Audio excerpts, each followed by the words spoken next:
Welcome back to the Fuel Your Legacy podcast. Each week, we expose the faulty foundational mindsets of the past and rebuild a newer, stronger foundation essential in creating your meaningful legacy. We've got a lot of work to do, so let's get started. As much as you like this podcast, I'm certain that you're going to love the book that I just released on Amazon, Fuel Your Legacy, The 9 Pillars to Build a Meaningful Legacy. I wrote this to share with you the experiences that I had while I was identifying my identity, how I began to create my meaningful legacy, and how you can create yours. You're going to find this book on Kindle, Amazon, and as always on my website, samknickerbocker.com. Welcome back to the Fuel Your Legacy podcast client edition. I love this show because I get the opportunity to bring on my clients, people that I've worked with in the past, and lift them up, help them get the exposure that they so rightly deserve. These are incredible men, women, children. I don't know if I have any children, but I would love to have kids on here. I just think I want more people to know more people. And this is a way that I can do that by lifting up those people that I've already built an interaction with. So today we get to hear from an incredible woman, Melissa Green. Her story is crazy, captivating. The first time we actually met, I don't even know how late we were. It was supposed to be like an hour, it turned into like a 3-hour meeting, I think. And she told me all of her story. We're not gonna have time to get into all of it today, but she's an incredible woman. She's raised incredible children who are leaders and serving our country. So grateful for that, especially with this being Veterans Day. It's just so incredible that we get to talk to the mothers of our veterans as well sometimes. So thank you so much, Melissa. Go ahead and give us an introduction of who you are, where you came from, what's your story. A brief one, because I know it can go long, but what's your story? How'd you get to where you are? Where to start with that? I went through, I'll just briefly say I went through a pretty crazy childhood. And I could probably be in a nut house somewhere and everyone would think that was okay based off of the way I grew up. However, I also did have a lot of love growing up as well, even though there was a lot of traumatic experiences through it all. But I do believe that that's made me the woman that I am today. And I think people can choose to let that work in their favor to overcome and then grow out of that. And that's something that I've chose to do. It's a daily thing. So I'm working on that and will be for the rest of my life. But basically, I became a massage therapist 18 years ago. So that I could work around my children. I became a mom at 16, got married at 18, so started a family, and that has pretty much been my life. I've went from relationship to relationship. I have 4 beautiful children and 2 beautiful granddaughters that I love and adore, and I feel like I've done the very best that I can with my children. But I basically became a massage therapist to work around their schedules to be able to be at home and be a mom. Through that, I realized how much I love helping people, whether it be with their bodies. There's a lot of therapy that goes on with massage as far as talking therapy. And so I realized how much I love to help people. About 6 years ago, my husband and I were going to be separating, and I was looking for something that had more benefits. Unfortunately, massage doesn't typically come with a 401k or health insurance or any of that. So I did start working for a bank, and I very quickly climbed up the ladder into management. Didn't realize that I had a knack for finances, but I did, again, fell in love with helping people on that level. Through that, however, I realized that there is a huge need out there of people that don't even know how to run their bank account from day to day. And it was devastating to watch on a daily basis, just people that are hurting financially.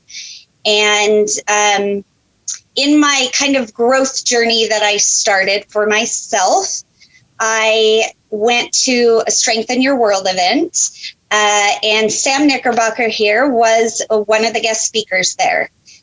He had a pretty traumatic childhood as well. And when he spoke on stage and kind of shared his story, I think that really touched me. And I felt like I connected with you in a huge way with that. And the connection I had after that with you and just throughout that whole experience was amazing. And I just knew I really liked what you were sharing. And obviously being in the financial world as well, there was a connection there. So I did meet with Sam on a one-on-one. And as he said, that went a little bit further than expected as far as how much we talked and shared. But it's crazy that throughout even managing the bank, my finances for myself were not great. I made more money and I spent more money and I did things that the world, I guess, thought you should do. So I was making more money. So I felt like I should be able to go on trips and take my kids to do things that I hadn't always been able to do in the past. But that wasn't necessarily the best way to manage my money. And it just put me in a worse financial situation. What I loved about what he shared is money mindset. And that was something that throughout my managing at the bank that I never learned. Money mindset was something I had never heard of, and it really touched my heart. But it helped me to realize that through my childhood and the things that I heard growing up, like money doesn't grow on trees, and if it sounds too good to be true, it probably is. Those were huge things that stuck in my mind, and I didn't realize how much that affected me. If it sounds too good to be true, it probably is. Literally, I believe that. I really, really believed that. And I didn't realize that it put me in such a stuck place in my life that I wasn't able to move forward regardless of where I was at. So even though on the outside it looked like I was doing great at the bank to be able to climb into management as quickly as I did and seemed to be doing so well, inside I really wasn't any better. And so I did wind up starting my own business through what Sam does in finances. And it was something that I never intended. I felt like I was happy at the bank and doing well. But the more that I learned about the business and the more that I realized the depth of how we could help people on such a deeper level than giving people loans at the bank and putting them in more financial debt, it began to kind of take over my heart. So people would come into the bank and ultimately my heart was no longer there. I knew that I could help them in a different way. And so I had an opportunity this last December to leave the bank and work my business full time. I am still on that amazing growth journey, but I've had a lot of things transform throughout the last year and a half. And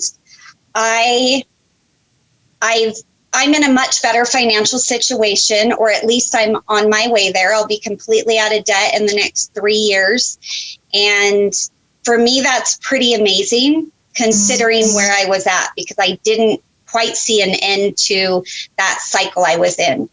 So what I found is that I want to help other people, and honestly, more specifically, women, to learn things about themselves. I've on the money side of it, but also I'm become very big on self-love and taking care of myself, figuring out my own identity and letting that be a part of running my finances rather than the other way around. So I want to teach that to other women. I want to help other women, and anybody. I don't mind helping men either. Anybody who's willing to learn and listen. I want to help them figure out what their money mindset is and how they got there and how to and to teach them to learn how to love themselves, and then from there be able to roll that over into their own finances and their own fulfillment in life, helping them figure out their own identity. And that I believe, regardless of where we come from, that if we have dreams, we can choose to reach those dreams. And I just want to be able to teach that to anybody who's willing to listen, to that they can also reach their dreams regardless of what they are. Yeah, absolutely. I love that. Thank you.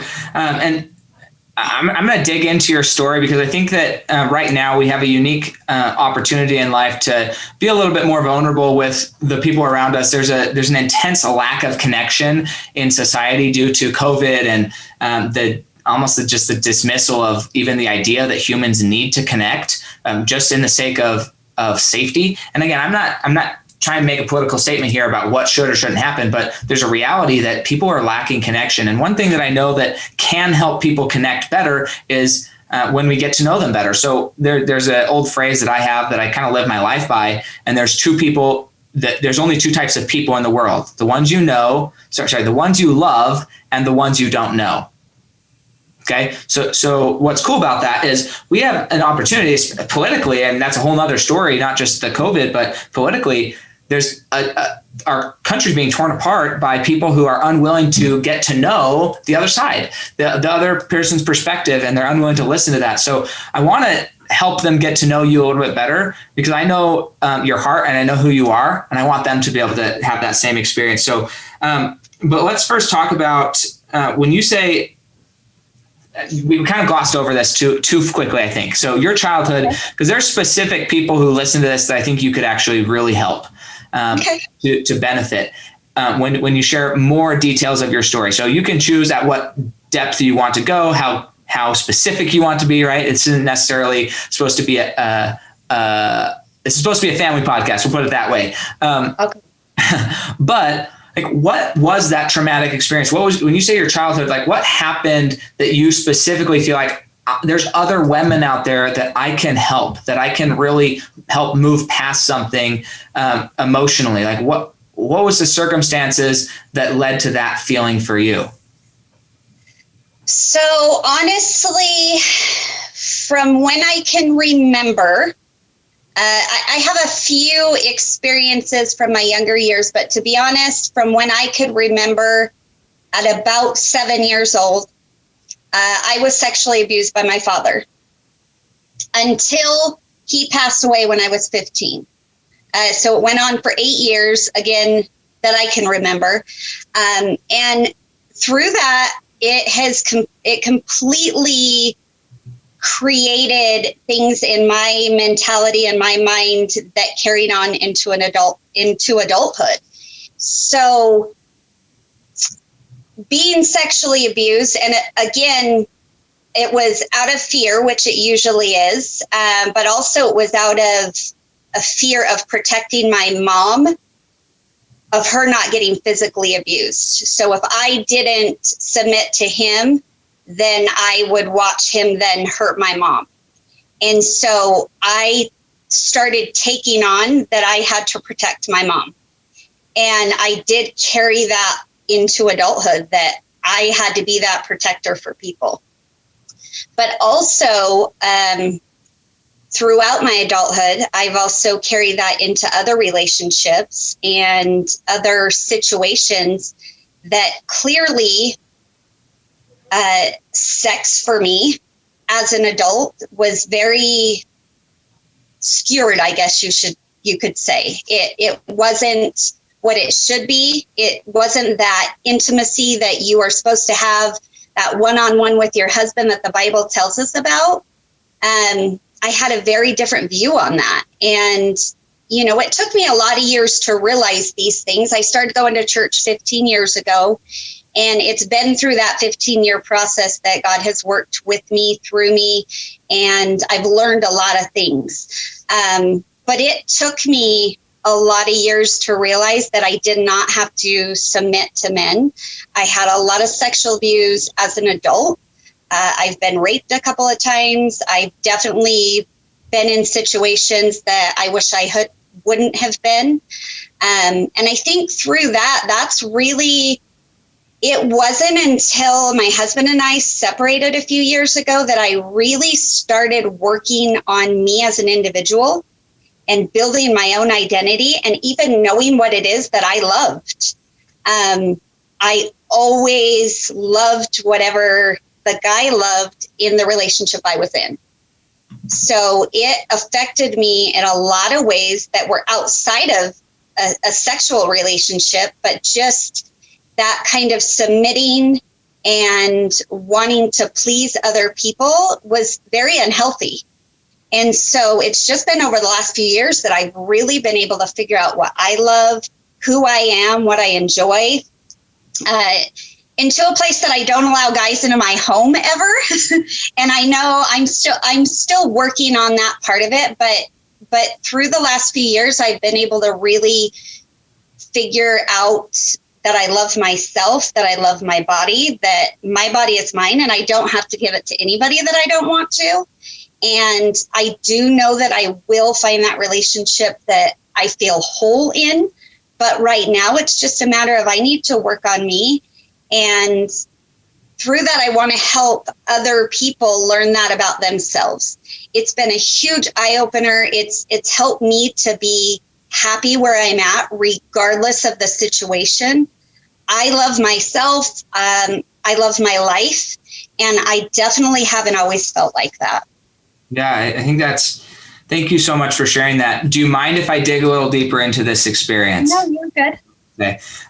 But during that time, and when you think about that, 7 to 15 years old, there's so much going on in anybody's life, male or female. I mean, I just think of, for myself at that age, I mean, there's so much stupid things that I did, got into, confusion. I mean, there's so many things that go on.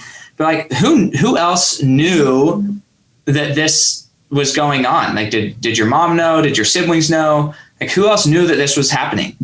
My mom did not know. My older sister did know because it was also happening to her. But again, my dad was very scary. Mentally, clearly, he obviously was not in the right spot, and he chose to deal with his mental issues doing street drugs, which then, of course, affected a whole lot of things, and we got the brunt end of that. So my sister did know, and I guess really we both kind of felt like there was nothing that could be done about it. In fact, one time she actually wrote a story in a class at school that was talking about her friend, and the teacher very quickly figured out it wasn't her friend she was talking about, and so he called authorities. My sister showed up at my junior high to tell me what was going on, and that she had, when they confronted her, she lied and said she was mad at her dad, and that's why she said it, but that it wasn't true. And so I needed to basically corroborate her story. And that was the only time anything ever came out until my dad was in the ICU after he tried to kill himself. And I finally kind of told my story to my mom at that point. And so that's the first time. Was it like immediately believed? Was it accepted? What was that fallout of this? I mean, not that she thought your dad was this wonderful shining knight in armor, but no, yeah. but like still, it doesn't matter who it is. Sometimes the people you think, oh yeah, they're a mess. Still, when you find out something that horrific, it's still a little bit unsettling, and there's going to be a natural resistance to not want to believe it. So like what?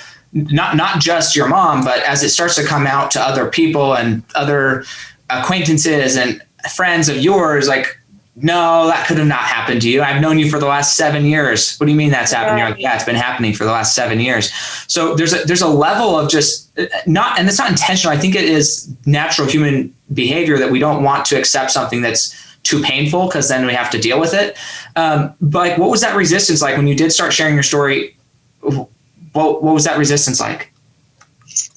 I would say that I probably didn't initially tell my story to a lot of people. It still kind of stayed within the family. But my mom believed me right away. As a matter of fact, kind of how this all came about, and and why my dad passed away at 15 was obviously due to his issues, but things had gotten worse. We moved from California to Utah when I was 15, and my dad no longer had his good job that he had in California and no longer had the access to the drugs like he did in California to basically medicate himself. So things started getting worse and worse in our family. Besides the sexual abuse, there was a lot of physical and mental abuse that my dad did, a lot with my mom, but with our whole family. There was a lot of traumatic experiences where we were locked in our home and made to watch and see things that we shouldn't, and horrible stuff was talked about my mom. And so basically what happened and how this came about to get exposed was my mom showed up at my high school when I was a sophomore and pulled me out of class. And when I went to the office, she told me we were leaving. She had been, over the past couple of weeks, putting some clothes away for her and my brother and I in the trunk of her car when she was going to work without my dad's knowledge. And she was now going to take us kids and we were going to go hide out and leave my dad. Now, mind you, this had been something in her mind to do for years and years. But my dad had always threatened that if she ever left, he would find us all, kill every one of us, and then kill himself. So it was a huge fear for all of us, but I almost didn't go with her because I was that scared. And so I did wind up leaving. We hid out with some people that he had no idea who they were. And basically, this started coming out to her during this situation. My dad did attempt suicide. He didn't quite make it. And that's where he wound up in the ICU for a month before finally we had to pull the plugs and he passed away. So my mom did believe me, and I think it wasn't overly surprising to her because of how crazy he had kind of gotten. But my grandmother, so his mom, when my mom tried to tell her, didn't want to believe it. And I think that was probably the biggest resistance because that was her son and it was not something she wanted to face. I don't necessarily think that she thought I was lying. I think she kind of felt like my mom maybe made the story bigger than it was. I'm not quite sure. But because we moved from California to here, there wasn't a whole lot of other people that it was told to or that I had to deal with resistance on. As a matter of fact, shortly before that, within a couple of months prior to all that happening, I had a friend at school that I wore long sleeves to school one day because I had bruises down my arms. And she kind of guessed that I was at least being physically abused. She confronted me about it and I denied it. So I do feel like at that point, people around here and people that were close to me knew there was something going on that wasn't right. But as far as anybody else, I don't think I had to deal with a whole lot of resistance necessarily. No, that's fortunate because a lot of people don't have that same opportunity to be believed so easily. But again, I hate to paint too bleak of a picture. I know there's happiness and joy and love on the outside of this. This is why I'm going so deep into this, but there's so many people with traumas like this. It may not be their dad. It may not be even sexual, but it could be physical. It could be emotional. It could be you're in the relationship right now. I don't know what that is, at what level it is.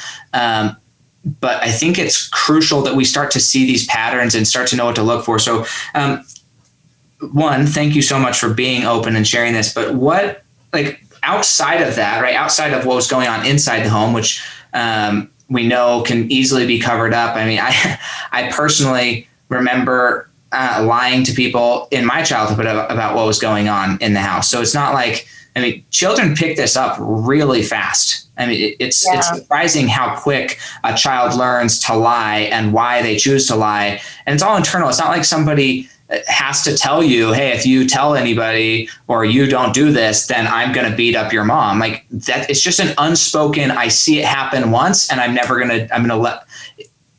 The great thing about kids is they're super altruistic most of the time.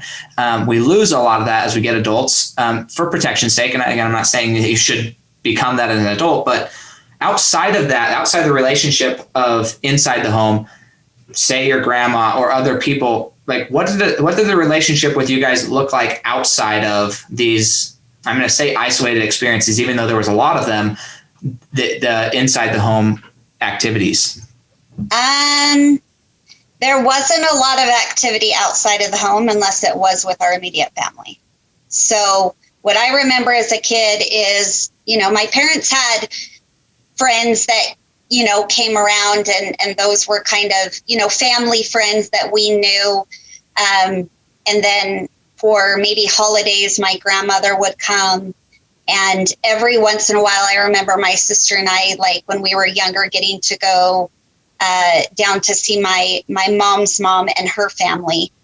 But ultimately, because of my dad, there wasn't a lot of outside people in the home, and there wasn't a lot of us being out in public unless we were together.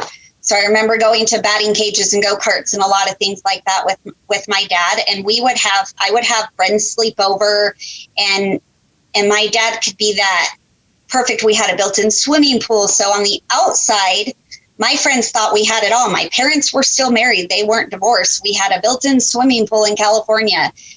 When my friends would stay the night, my dad would buy pizza and buy donuts. And, we would go ride go-karts and go do all these fun things. So from the outside looking in, it looked good.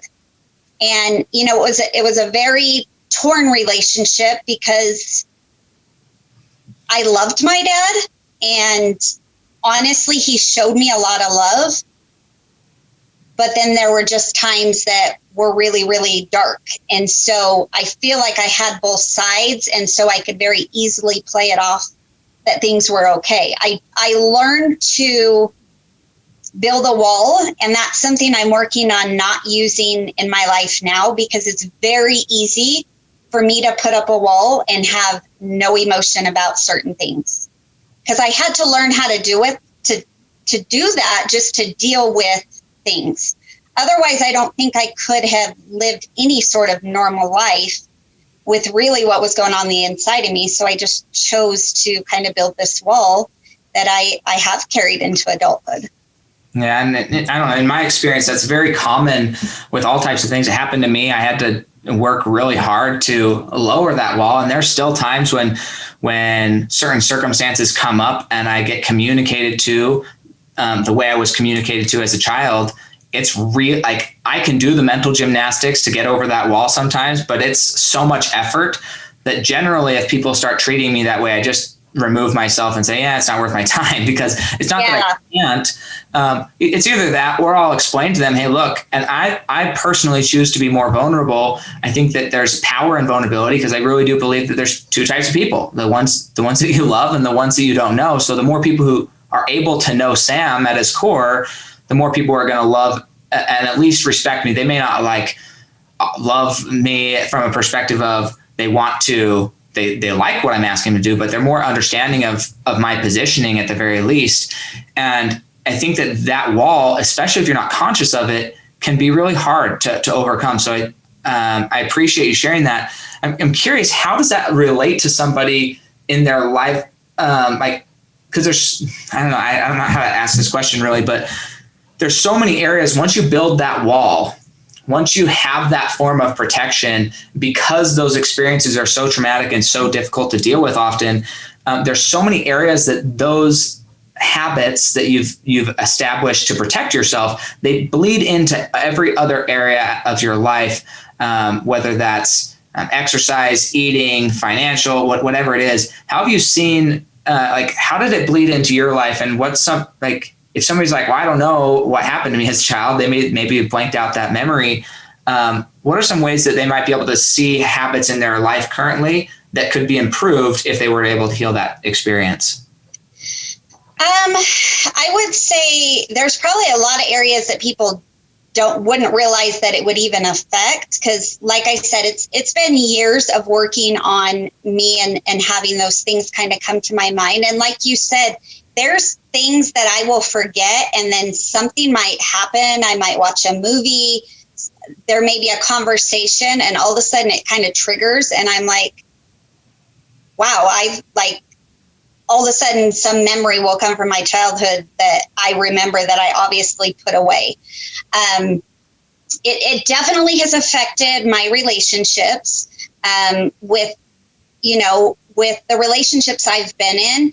If there's any sort of, if it gets to that point of kind of yelling or, just getting that real passion in a relationship and the guy yells, I go right back to being a child and I am immediately terrified. And so immediately I just need to somehow protect myself. And, that's not always the healthiest because, they may be just genuinely trying to get something out and I won't even accept it at that point because I'm fearful. But honestly, it is so much affected my self-worth that I have always, until the last few years, kind of thought that I couldn't have things other people had. And that is the dreams, the money.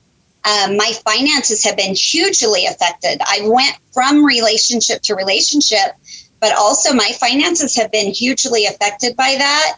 And it's probably just been in the last couple of years that I've really started putting together that is also affected from that, because when you go through those experiences, I think sometimes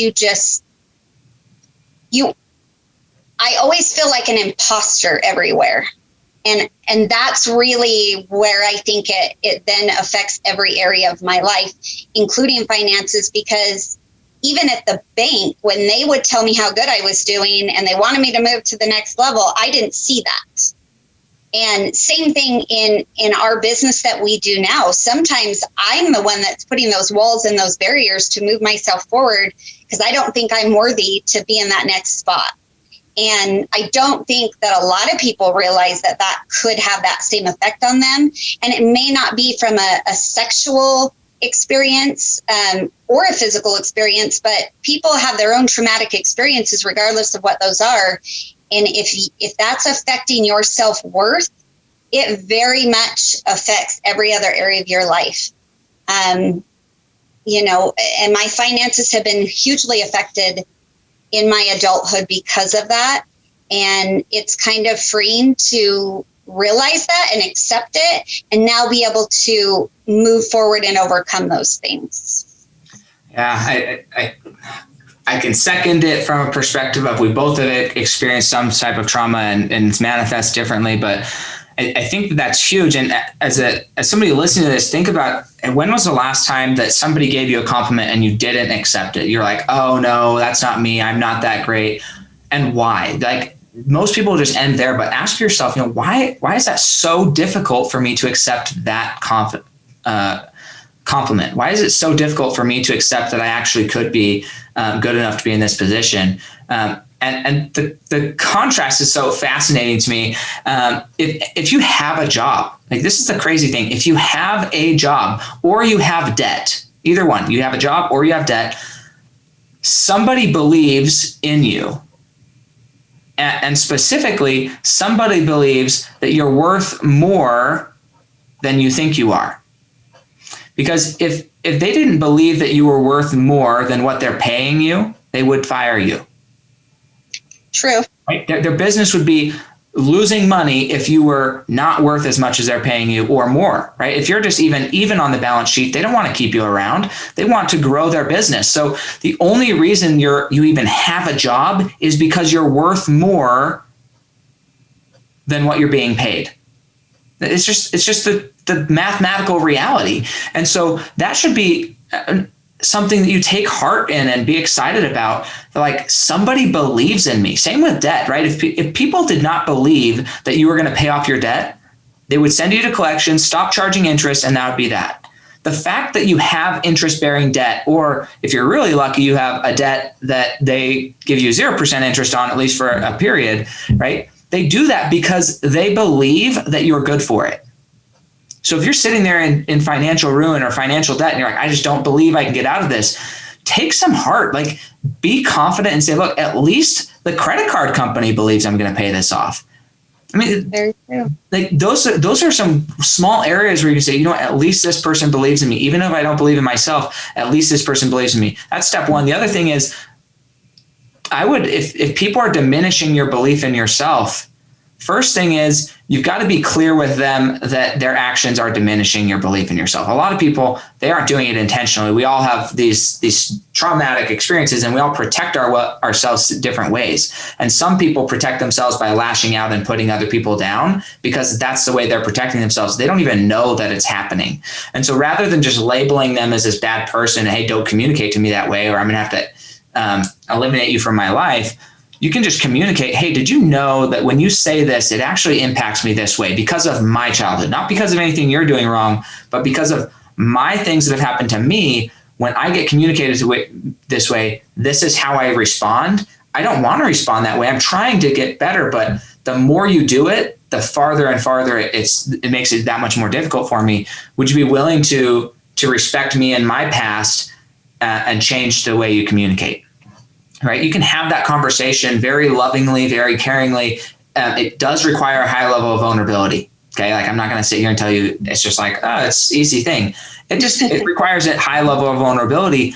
But in my life, that's how I've gotten the best results. Now, at that point, if somebody says, no, I don't care, I'm going to treat you however I want to treat you because I'm whatever. At that point, it's okay to say, hey, I still love and respect you, but I'm going to have to remove you from my life. Please forget my phone number. I'll block your call. We'll do our best to just never see or talk to each other again because it's just not going to work. Okay. And again, you're not doing that out of animosity, hate, anger, none of that, but from a pure understanding that is how they, due to their life history, they've learned or need to communicate to protect themselves. And you need to respect yourself enough to say, I need to be communicated a certain way to protect myself, right? It kind of goes both ways, and you can do it out of love. You're not making these decisions out of anger or frustration, but out of love and understanding of somebody else's position. So I'm curious, what would you say your secret or specific habit, mindset, or behavior has been that's helped you or belief in yourself to help you transition over the last 5-6 years into who you are now? I mean, obviously we all have trauma in our past, okay? So I'm not saying anybody's perfect, but even from where I knew you when I first met you to now, you've adjusted a lot and you've changed a lot. You've healed a lot. So what's the mindset, habit, or behavior that you're using to create that healing in your life? Well, definitely number one, it's God, prayer time. That is the one thing that has helped me do anything in my life. So that's definitely number one. But I would say over the last probably year, I have maybe year and a half, I've started meditating. I've started doing yoga. So I'm very much connecting my mind and body, which is huge on the self-love part of it. But besides that, feeding myself with, good information. So podcast of you, Travis Brady, different people like that have a good mindset, that believe in themselves. So I'm choosing to fill my mind with self-help growth books, and being able to realize that I can attract whatever it is I'm putting out there. So for me, meditation and yoga is what helps me to accept and do that. But really just knowing that whatever it is that I put out there and whatever it is I believe about myself, that's what's going to come to me. And so that has been something huge over the past year and a half that I started that I wasn't doing before. To really just know that I have to believe in myself first, that I have had outside people believe in me when I didn't, which helped get me there. But I always felt like that imposter. And so now I am connecting that with myself, that I believe that I believe I can reach my dreams and my goals, and that I believe whatever I put out there is what's going to come back to me. Yeah, I love that. I would just go back and re-listen to that, but I would say just the only thing I would add is she's stepping away from being a victim and she's stepping into and accepting the mantle of creation. And that's sometimes difficult to accept because part of that requires dealing with what you've created up to this point in your life. And that's sometimes a harrowing experience, but it's totally worth it. Once you can get to the point of, okay, up to this point, what has happened, and I get to create whatever world I want to exist in the future and be intentional about that. And that's what Melissa has done. I would say she is an active creator in that regard. And I love watching what she's been able to do just in the last year and a half that I've known her. It's incredible. The change that's come over her and in her life and her family, everything is awesome. So I'm curious, how could, if somebody wanted to reach out to you, get in contact with you, help your business grow, how would they do that? How can we support you? Where do we find you? Where do we connect with you? I would say probably the easiest way to do that is going to find me on Facebook, Melissa Green. I do have a couple of Facebook groups on there, but also another way would be my webpage, which is wealthwave.com/Melissa Green. But that's probably going to be the easiest way to connect with me. And then it'll kind of link you to my groups and everything as well. Fantastic. I love that. And then, so this next section, try one of my favorite sections called Legacy on Rapid Fire. So Legacy on Rapid Fire is a game show type section where we're going to ask 5 questions, 1 word, 1 sentence answers, and we're going to hear your answers and hopefully grow from it. Are you ready to begin Legacy on Rapid Fire now? Yes. Perfect. What do you believe is holding you back from reaching the next level of your legacy today?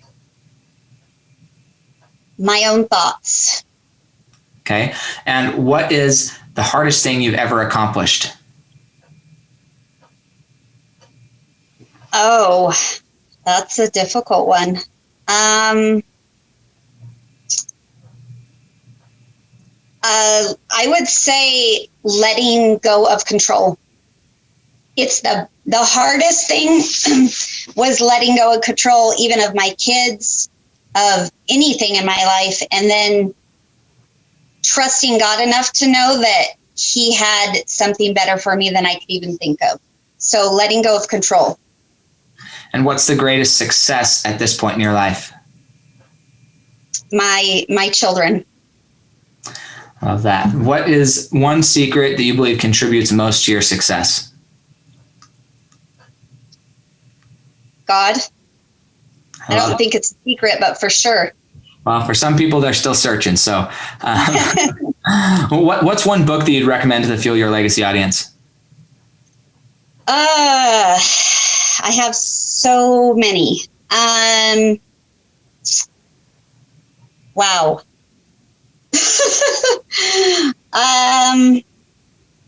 There's a lot by Napoleon Hill.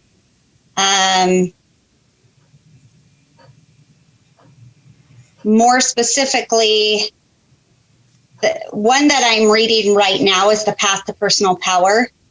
And I wouldn't say it was my favorite up till now, but it's becoming my favorite. So yeah, and anything by Napoleon Hill, to be honest with you. Awesome. Okay, so this is my final question. So probably one of my favorite questions, and I know that your children are dear to your heart, and your grandchildren are even more dear to your heart. So I'm excited to hear the answer here. But if this is about legacy building, that's one of the reasons I do the Fuel Your Legacy podcast, is I want people to understand what it looks like to build a legacy. So if we were to pretend that you've died, you've passed on, and now you're 6 generations from now, so this is your great grandchildren, they're sitting around a table discussing your life and the impact you had on the world and on your family. What do you want your legacy to be 6 generations from now? I want it to be that with God, you can overcome anything. And I want it to be that I was the one that kind of broke that pattern in our family and just overcame, and that they can reach their dreams. I love that. Thank you so much for sharing your heart and your smile with us today. If you guys have an opportunity, go watch this on YouTube. Click subscribe there. You can click subscribe on whatever podcast app you're listening to. But she's crying right now. I wasn't supposed to do that, Sam. Oh, whatever. Go give this woman some love. Like, she has accomplished incredible things. She's constantly bettering herself, and she deserves the love, in my opinion. And also, I know that if you choose to go have a conversation with her about whatever it is, it doesn't matter what it is, but if you choose to go have a conversation with her, you will walk out filled with love, because she emanates love and she just pours love out of her soul. So no matter what you're talking about, could be about cats, hair, nails, it could be literally anything. But she will leave you, or you will leave her feeling full. And that's a wonderful blessing. There's not tons of people in my life that I would say that same thing about. But with Melissa, I can absolutely say that I haven't had not even one interaction that I haven't felt better after I saw her than before. So please go have a conversation with her. If you want a massage, she has magic hands, so she can help you there. If you just want to talk about your past, if you want some help with some just budgeting, finances, she's got a world of knowledge, worked in a bank. Now she's helping people one-on-one. She felt that she could have a bigger impact there. So please go reach out to her. Again, those links are going to be in the show notes here. So not Sam, that's mine. For her, it's Melissa Green on Facebook, LinkedIn, and Instagram. And then you can also find her at her website, wealthwave.com/Melissa Green. So please go show her the love, and we'll catch you guys next time on the Fuel Your Legacy Show. Thanks for joining us. If what you heard today resonates with you, please like, comment, and share on social media. Tag me. And if you do give me a shout out, I'll give you a shout out on the next episode. Thanks to all of those who've left a review. It helps spread the message of what it takes to build a legacy that lasts. And we'll catch you next time on Fuel Your Legacy.